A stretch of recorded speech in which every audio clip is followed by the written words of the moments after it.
Mama yigeze kumbwira ngo mwana wanjye gira neza wigendere, nugira neza uzayisanga imbere, ariko none nugira inabi nayo uzayisanga imbere. Uzahora uzirikana ko inzira itabwira umugenzi, kandi icyo bibye ni nacyo usarura.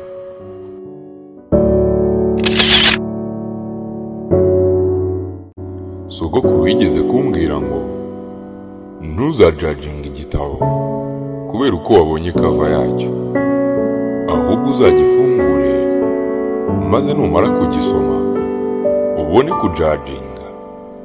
Abantu benshi muri ubu buzima bakururwa n'ibigaragarira amaso, maze bikanabahuma amaso ntibitume bareba kure.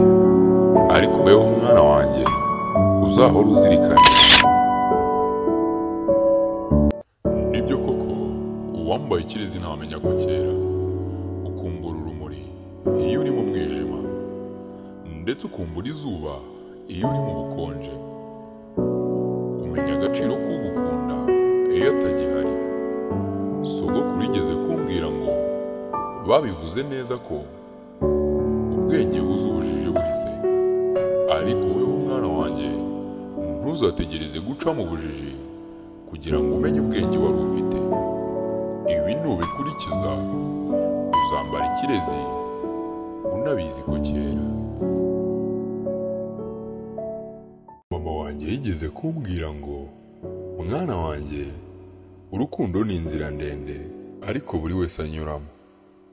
Uzitonde nujya guhitamo uwo muzayigendana, kuko natakubera ibyishimo azakubera agahinda utazigera wibagirwa.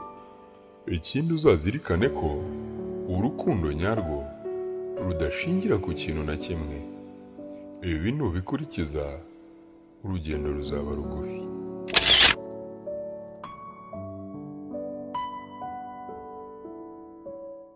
Blood is a thicker than water. Nibyo koko akabura ntikaboneke ni nyina w'umuntu. Mama uko yaba ameze kose ni mama. Ibitonyanga by'amaraso ye bitembera mu mitsi yanjye.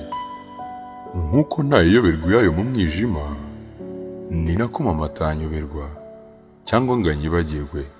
Sogokuru yigeze kunyibira akabanga ambwira ko ijuru ry'abana riri munsi y'ibirenge by'ababyeyi babo.